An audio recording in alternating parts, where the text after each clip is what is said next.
Hey guys, welcome back. आज अपन देखने वाले chapter 3 fibre to fabric. Fibre दो टाइप के होते हैं, पहले होते हैं नेचुरल फाइबर्स और कुछ होते हैं सिंथेटिक फाइबर्स। सो यहाँ पर कॉटन, वूल ये जो होते हैं वो नेचुरल फाइबर होते हैं और कुछ सिंथेटिक फाइबर भी होते हैं। जब अपन फाइबर को लूज करते हैं तो उससे अपने को यार्न मिलता है। यार्न मतलब धागा मिलता है। सो सी इस पेज पे अच्छी तरह से दिया है, fabric are made up of yarn and yarns are further made up of fibers। Fibre दो टाइप के होते हैं, एक तो पहला होता है नेचुरल फाइबर्स और दूसरे होते हैं सिंथेटिक फाइबर्स। अगर नेचुरल फाइबर में दो टाइप आते हैं जो कि प्लांट ओरिजिनेटेड होते हैं, उन्हें प्लांट फाइबर बोलते हैं, जैसे कि कॉटन और जूट हो गया, ये प्लांट फाइबर होते हैं। और दूसरे होते हैं एनिमल फाइबर। एनिमल फाइबर में वूल और सिल्क आता है। वूल जो होता है वो अपने को गोट और सीप के हेयर से मिलता है। कुछ रैबिट, याक और कैमल के हेयर से भी अपने को वूल मिल जाता है। और सिल्क जो होता है वो सिल्क ये अपने को सिल्क वॉर्म से मिलता है, उससे ककून बनते हैं। केमिकल से भी फाइबर बनते हैं, उन्हें सिंथेटिक फाइबर बोलते हैं। सिंथेटिक फाइबर के एग्जाम्पल कौन से हैं? पॉलिस्टर है, नायलॉन है, एक्रिलिक है, ये सारे सिंथेटिक फाइबर के एग्जाम्पल है। वन बाय वन फाइबर देखने वाले हैं। पहला फाइबर है कॉटन। कॉटन को black soil and warm climate लगता है, ठीक है। जिस एरिया में ब्लैक सॉइल मिलती है और वार्म क्लाइमेट होता है, उन्हें वहाँ पर जनरली कॉटन ग्रो किया जाता है। ऐसा एरिया कहाँ होता है? मिडिल इंडिया में, जनरली महाराष्ट्र, एमपी, इस रीजन में कॉटन का प्रोडक्शन बहुत ज़्यादा पैमाने पर हो जाता है। सो जब कॉटन बोया जाता है तो उसके फ्रूट जो होते हैं उसे कॉटन बॉल्स बोलते हैं। जब वो रीप हो जाते हैं वो लेमन के कलर के बन जाते हैं, और जब वो रीप हो जाते हैं तो वो फूटते हैं, ओपन हो जाते हैं। ओपन होने के बाद क्या होता है, उसमें से कॉटन फाइबर्स और उसके सीड के साथ वो बाहर लिया जाता है। देखिए ऐसे ऐसे कॉटन और उसके सीड में भी इसमें होते हैं। अब अपने क्या करना होता है, अपने को सीड अलग करने होते हैं और कॉटन के फाइबर अलग करने होते हैं। इस प्रोसीजर को गिनिंग बोलते हैं। जो कॉटन बाउल्स होते हैं उनसे कॉटन जनरली हैंड पिक किए जाते हैं। नाउडेज मशीन भी आई है, लेकिन जनरली हैंड पिक किए जाते हैं। Fibres are separated from the seed by combing. इस प्रोसीजर को गिनिंग बोलते हैं। देखिए ये बंदा गिनिंग कर रहा है। क्या होता है, कॉटन फाइबर्स और कॉटन सीड ये अलग किए जाते हैं, इसे गिनिंग बोलते हैं। फिर ये फाइबर जो होते हैं, ये फाइबर का क्या करते हैं ये अपन आगे देख लेते हैं। दूसरा फाइबर है जूट। जूट ये जनरली रेनी सीजन में उगाए जाते हैं। जूट का फाइबर जो होता है वो स्टेम से बनता है, मतलब जूट का पौधा होता है, उसके स्टेम से ये फाइबर बन जाता है। ये रेनी सीजन में ग्रो किए जाते हैं और जनरली इसका रीजन बहुत बार पूछे, देखिए यहाँ पर हाईलाइट किया हुआ है। ये कौन से रीजन में उगाए जाते हैं बहुत बड़े पैमाने पर? तो वेस्ट बंगाल, बिहार, असम, इस रीजन में ये बहुत बड़े पैमाने पर जूट उगाए जाते हैं। जैसे उसकी फ्लावरिंग स्टेज आ जाती है तो वो हार्वेस्ट किए जाते हैं, कट किए जाते हैं और बाद में क्या करते हैं, पानी में डुबो के रख जाती है। फिर पानी में डुबोने के बाद क्या करते हैं, कुछ दिनों के बाद ऐसे रहने देते हैं। उसके बाद उससे फाइबर निकल, उससे जब ऐसे हाथ से खींचते तो फाइबर अलग हो जाते हैं उससे स्टेम से। इस फाइबर को अपन यार्न में कन्वर्ट करते हैं और फिर यार्न से ही अपन फैब्रिक बनाते हैं। फैब्रिक मतलब कपड़ा, यार्न मतलब धागा और फाइबर मतलब उसके छोटे छोटे तंतु, जो भी फाइबर्स होते हैं वो, है ना। तो अपने पास फाइबर आ गए, है ना। सो फाइबर आने के बाद अपन पहले क्या करेंगे, process of making yarn known as the spinning. Spinning करते हैं, स्पिनिंग से अपन फाइबर को यार्न में कन्वर्ट करते हैं। उसके लिए अपने पास जनरली दो इंस्ट्रूमेंट का यूज किया जाता है। पहली होती है टकली, देखिए ऐसा होती है टकली। सो यहाँ पर ऐसा लगाए जाते हैं और एक गोल घूमता है तो क्या बनता है, उससे यार्न बन जाता है। और दूसरा तो अपने को पता ही है, चरखा, जो महात्मा गांधी ने यूज़ किया था। महात्मा गांधी ने यूज़ किया था और हर एक को यूज़ करने के लिए बोला था। That is the main symbol of independence movement, है ना। इंडिपेंडेंट मूवमेंट की अपना वो सिंबल था। गांधी जी ने बोला था कि सभी खादी का यूज़ करो, उसके लिए चरखा बड़े पैमाने पर यूज़ करने के लिए गांधी जी ने एडवाइस किया था। सो लोगों ने बहुत पैमाने पर उसे एक्सेप्ट किया था और वो एक मूवमेंट बन गई थी। तो जब इंडिपेंडेंस हो गया, कंट्री को जब इंडिपेंडेंस मिल गया तो गवर्नमेंट ऑफ इंडिया ने इसी के चलते एक khadi and village industries commission बनाई थी 1956 में। ये अपने को पता होना चाहिए। अब यार्न तो बन गया, अब यान से क्या होता है, अब यान से अपने को फैब्रिक बनाना है। ये दो प्रोसीजर होती है, पहली होती है वेविंग होती है और दूसरी होती है किटिंग होती है। अब वेविंग में क्या करते हैं, दो सेट होते हैं यान के, वो हॉरिजेंटल और वर्टिकल मैनर में उसे अरेंज किया जाता है ताकि उससे फैब्रिक बन पाए। देखिए ऐसे ये दो पोर्शन है, उसे हॉरिजेंटल और वर्टिकल पोर्शन में अरेंज किया जाता है ताकि वो फैब्रिक बन सके। तो ऐसे उसे अरेंज किया जाता है और फैब्रिक बन जाता है। सो ये किससे किया जाता है, लूम से किया जाता है, उसे हैंडलूम भी बोलते हैं। प्रीवियसली ये हाथों से किया जाता था इसलिए उसे हैंडलूम बोलते हैं। अब पावर ऑपरेटेड भी आ गया, उसे मशीन लूम बोलते हैं। बहुत सारी जगह पर ऐसे किया जाता है। दूसरी प्रोसीजर है किटिंग। किटिंग में क्या होता है, सिंगल थ्रेड होता है। हाँ देखिए, वेविंग और किटिंग का डिफरेंस अपने को पता होना चाहिए। वेविंग में क्या होता है, दो थ्रेड होते हैं, दो थ्रेड ऑफ यान होते हैं। और किटिंग में क्या होता है, सिंगल ही थ्रेड होता है जो कि पूरा घूमता है। अपने स्वेटर बुना हुआ देखा होगा ना, तो स्वेटर में क्या होता है, सिंगल थ्रेड होता है, वो बुनाया जाता है और उससे क्लॉथ बनता है। जनरली अपने जो सॉक्स होते हैं, it's best example for kiting. उसका एक धागा निकल जाता है तो पूरा के पूरा थ्रेड निकल जाता है, पूरा के पूरा यान बाहर आ जाता है। किटिंग भी हैंड से किया जाता है और रिसेंटली उसकी भी मशीन आई हुई है। कोकोनट के आउटर कवरिंग पर कौन से फाइबर बन जाते हैं, तो उसे जूट बोलते हैं। वो भी अपने को फाइबर के तौर पर यूज किया जाता है, उससे भी रोप बनाए जाते हैं। History of clothing material. So पहले ज़माने में इंसान जो था वो बड़े बड़े पत्ते और एनिमल की स्किन और फर को अपने आजू बाजू में लगाता था ताकि अपने आप को कवर किया जा सके। उसके बाद जैसे ही एग्रीकल्चरल कम्युनिटीज़ बनी तो सिविलाइजेशन सेटलमेंट होने लगी, इंसान एक जगह पर रुकने लगा, तो उसके बाद फाइबर और उससे फैब्रिक बनने चालू हुए। तो अपने को जो इंडस वैली सिविलाइजेशन थी उसमें भी कुछ क्लॉथ मिले थे। इसका मतलब ये था कि इंडस वैली सिविलाइजेशन के लोगों को कॉटन ये पता था। वैसे ही देखिए यहाँ पर cotton as well as flax were cultivated near the river Nile and were use for the making fibres. सिर्फ कॉटन ही नहीं है, अपने को कॉटन तो पता होता है हर एक को, लेकिन ये नहीं पता होता फ्लैक्स भी होता है। फ्लैक्स को क्या बोलते हैं, लिंसीड बोलते हैं। कॉटन और फ्लक्स दोनों भी कल्टिवेटेड किए जाते थे रिवर नाइल के बाजू में, ठीक है ना। सो ये दोनों का भी यूज होता था, अपने को दोनों पता होने चाहिए, कॉटन और फ्लक्स ये दोनों कल्टिवेटेड किए जाते थे। लेकिन उस टाइम में उनको ऐसा कॉटन से फाइबर से फैब्रिक बनाने की प्रोसीजर नहीं थी, तो वो सिंपली क्या करते थे, वो फैब्रिक अराउंड अपने बांधते थे या लेते थे। लेकिन उसके बाद से जैसे सिविलाइजेशन बढ़ते गया तो वैसे वेविंग और किटिंग प्रोसीजर आती रही और उससे अच्छा फैब्रिक बनने लगा और उससे साड़ी बनने लगी, धोती बनने लगी, लुंगी बनने लगी। और आज मॉडर्न सिविलाइजेशन में तो अपने को पता ही है पूरा फाइबर पर अपना डे टू डे लाइफ कितना डिपेंड है। सो देखिए यहाँ पर दिया हुआ है कॉटन रोल है। कॉटन रोल से जो कॉटन के पेड़ से जो कॉटन बॉल बनते हैं उसे कॉटन रोल बोलते हैं। कॉटन रोल से गिनिंग करने के बाद अपने को फाइबर मिलता है। फाइबर से अपने को स्पिनिंग के बाद यान मिलता है और यान दो प्रोसीजर होती है, एक तो किटिंग होती है और दूसरी वेविंग होती है करने से अपने को। So coming to the keyword, keyword क्या है, पहला कॉटन वूल होता है, कॉटन बॉल से जो मिलता है। फैब्रिक होता है कपड़ा, फाइबर धागे, तंतु धागे। निटिंग, किटिंग होती है, प्रोसीजर होती है अपने को क्लॉथ बनाने की। स्पिनिंग होती है, स्पिनिंग एक प्रोसीजर होती है यान बनाने की।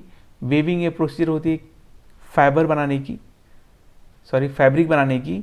और यान तो अपने को पता है, यान अपने को कॉटन फाइबर से मिलता है।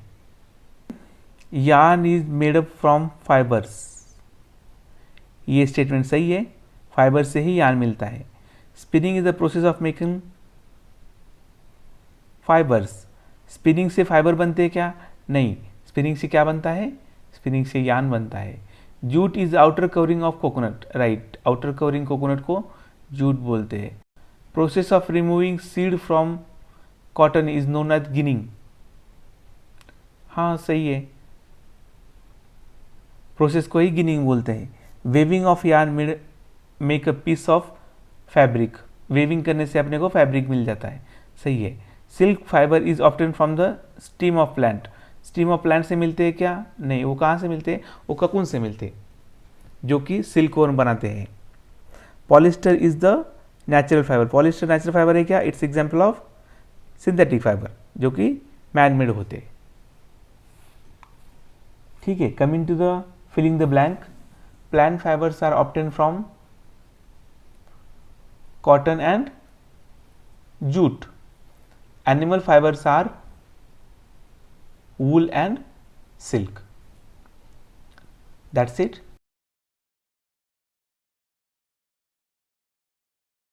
Hey guys, welcome back. Chapter 4th, sorting material into group. Object around us. अपने आजू बाजू में बहुत सारे ऑब्जेक्ट होते हैं जो कि डिफरेंट मटेरियल से बनते हैं। जैसे कि कुछ ऑब्जेक्ट होते हैं, कुछ सेम ऑब्जेक्ट होते हैं जो डिफरेंट मटेरियल से बनते हैं। फॉर एग्जांपल प्लेट होती है, प्लेट स्टील की भी हो सकती है, ग्लास की भी हो सकती है, प्लास्टिक की भी हो सकती है। पेन होता है, प्लेन प्लास्टिक का भी हो सकता है या मेटल का भी हो सकता है। लेकिन उसी तरह सेम मटेरियल के भी डिफरेंट ऑब्जेक्ट होते हैं, मतलब कुछ सेम मटेरियल से भी डिफरेंट ऑब्जेक्ट बन जाते हैं। फॉर एग्जांपल वुड एक मटेरियल है, इससे अपने को चेयर देखने को मिलती है, टेबल देखने को मिलता है, बुलेट कार देखने को मिलता है, व्हील देखने को मिलता है। इतने सारे ऑब्जेक्ट एक ही मटेरियल से बन सकते हैं, फॉर एग्जांपल वुड से। वैसे ही पेपर एक मटेरियल है, पेपर से अपने को बुक देखने को मिलती है। Property of material, first property है appearance. Every material is looking different from other material. अपन ने अगर बहुत सारे मटेरियल लिए और उस पर उसको कट किया तो कुछ मटेरियल में अपने को शाइनी सरफेस देखने को मिलता है और कुछ में नहीं मिलता है। उस शाइनी सरफेस को ही अपन लस्टर बोलते हैं। फॉर एग्जांपल देखिए, cutting piece of material to see if they have lust और नॉट। जनरली ये लस्टर जो प्रॉपर्टी होती है वो मेटल की होती है। मेटल के सरफेस को, अगर मेटल के कोई पीस को अपन ब्रेक करेंगे तो उसका कटा हुआ सरफेस शाइन करता है, उसे अपन लस्टर बोलते हैं। ये शाइनिंग भी over the period environmental moisture और ईयर से क्या होता है, उस पर रिएक्शन होके वो डल हो जाती है। लेकिन जैसे अपन कोई भी फ्रेश कट लगाएंगे किसी भी मेटल को तो उसका सरफेस शाइन करता है। दूसरी प्रॉपर्टी है हार्डनेस। देखिए, कुछ मटेरियल सॉफ्ट होते हैं, कुछ मटेरियल हार्ड होते हैं। जैसे कि कॉटन और स्पंज होते हैं, वो सॉफ्ट होते हैं। कोई भी आयरन या मेटल वो हार्ड होते हैं। तीसरी प्रॉपर्टी है सोल्यूबल और इनसोल्यूबल। देखिए, सोल्यूबल मतलब पानी में पूरी तरह से घुल जाना और इनसोल्यूबल मतलब पानी में घुल नहीं जाना। देखिए, यहाँ पर एक टेबल दिया है, mixing solid material into water. जो साल्ट होता है अपना, वो सॉल्ट कम्प्लीटली डिजॉल्व हो जाता है वाटर में। जैसे अपन वाटर में सॉल्ट डालेंगे वो कम्प्लीटली डिसअपेयर हो जाएगा। शुगर भी वाटर में डिजॉल्व हो जाती है। सैंड होती है क्या? सैंड नहीं होती डिजॉल्व। चॉक पाउडर होता है क्या? हाँ, चॉक पाउडर हो सकता। सॉडस्ट डिजॉल्व होती है क्या? नहीं, सॉडस्ट डिजॉल्व नहीं होती। तो जिसे जो मटेरियल डिजॉल्व होते हैं उसे सॉल्युबल बोलते हैं, जो मटेरियल वाटर में डिजॉल्व नहीं होते उसे इनसॉल्युबल बोलते हैं। अपन देखेंगे कि लिक्विड भी कुछ डिजॉल्व होते हैं कि नहीं होते। फॉर एग्जांपल लिक्विड है विनेगर, ये अच्छी तरह से वाटर में डिजॉल्व हो जाता है। लेमन जूस, ये भी वाटर में अच्छी तरह से सोल्यूबल हो जाता है। मस्टर्ड ऑयल, ये सोल्यूबल नहीं होता। देखिए, ऐसे ऊपर जम जाता है, वो सोल्यूबल होता नहीं वाटर में। कोकोनट ऑयल, वो भी पानी में डिजॉल्व नहीं होता है। केरोसिन, वो भी पानी में डिजॉल्व नहीं होता है। वो ऐसी अलग लेयर बनाता है वाटर के साथ। वाटर नीचे रहता है और जनरली जो भी ऑयल होते हैं, ऑयल इमर्स नहीं होते, मतलब वो डिजॉल्व नहीं होते पानी में। देखो, पहले को बहुत अच्छा सवाल यहाँ पर आया है माइंड में उसके। वो बोलती है, पहली is curious to know whether gases also dissolve in water or not. Yes, up to some extent some gases is dissolve in water. For example, oxygen जो होता है वो पानी में डिजॉल्व हो जाता है। नेक्स्ट है ऑब्जेक्ट में फ्लोट और सिंक इन द वाटर। सो कुछ ऑब्जेक्ट वाटर में सिंक करते हैं, कुछ ऑब्जेक्ट वाटर में फ्लोट करते हैं। देखिए, यहाँ पर कुछ ऑब्जेक्ट वाटर में फ्लोट कर रहे हैं, कुछ ऑब्जेक्ट सिंक कर रहे हैं। जनरली जिन ऑब्जेक्ट की डेंसिटी होती है वो वाटर से ज़्यादा होती है वो सिंक करते हैं। फॉर एग्जांपल मेटल जो होते हैं वो उनकी डेंसिटी वाटर से ज़्यादा होती है तो वो सिंक करते हैं। कुछ ऑब्जेक्ट वाटर पर फ्लोट करते हैं, जिनकी डेंसिटी वाटर से कम होती है वो वाटर के ऊपर फ्लोट करते हैं। Next property transparency. ट्रांसपेरेंसी मतलब उसके बीच में से दिखना। फॉर एग्जाम्पल ग्लास में से अपन एक बाजू से दूसरी बाजू देख सकते हैं। इसके एग्जैक्टली अपोजिट है ओपेक, माने अपन एक साइड से दूसरी साइड में देख नहीं सकते। जैसे कि वुडन बॉक्स के अंदर, मेटल कंटेनर के अंदर अपन देख नहीं सकते। There is something called translucency. Translucency मतलब थोड़ा बहुत दिखता है, पूरा क्लियरली दिखता नहीं है लेकिन थोड़ा बहुत दिखता है। See the material through which object can be seen but not clearly known as a translucent. मतलब थोड़ा दिखता है, क्लियर विजिबिलिटी नहीं आती। अपने जो फैट की जो अपन ने टेस्ट की ना, उस पर अपने फैट रफ किया था पेपर पीस पर, अगर उस स्पॉट से अपन देखने जाएंगे तो उसके दूसरे बाजू अपने को कुछ तो दिखेगा लेकिन क्लियरली नहीं दिखेगा। उसे ही क्या बोलते हैं? उसे ही ट्रांसल्यूशन बोलते हैं। देखो ऐसे यहाँ पर दिया है, ये पाल्म जो है वो ट्रांसल्यूशन दिखा रहा है। जैसे बैटरी पर हाथ पाल्म रखते हैं तो उसका ट्रांसल्यूशन, ये is a good example of translucency. So अपन इस चैप्टर में क्या पढ़े? मटेरियल को ग्रुप करना जरूरी है। मटेरियल को ग्रुपिंग करना क्यों जरूरी है? तो इससे अपने को कन्वीनियंस हो जाता है उसकी प्रॉपर्टी पढ़ने में, और उसके प्रॉपर्टी के पैटर्न को ठीक से समझने में अपने को आसानी हो जाती है। इन दोनों वजह से अपने को मटेरियल की ग्रुपिंग करनी जरूरी होती है। तो लेट्स मूव टू कीवर्ड।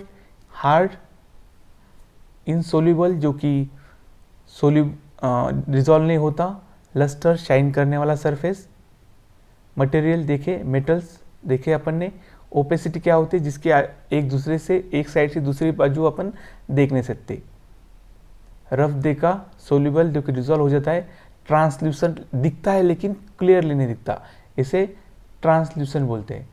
और ट्रांसपेरेंट मतलब क्लियरली विजिबल होता है, उसे अपन ट्रांसपेरेंट बोलते हैं। बुक्स, ऑब्जेक्ट है बुक्स, मटेरियल कौन सा होता है? Paper. Tumbler, glass. Chair, wood. Toy, plastic. Shoes जो होते हैं वो लेदर के भी हो सकते हैं। चलिए ट्रू और फॉल्स करते हैं।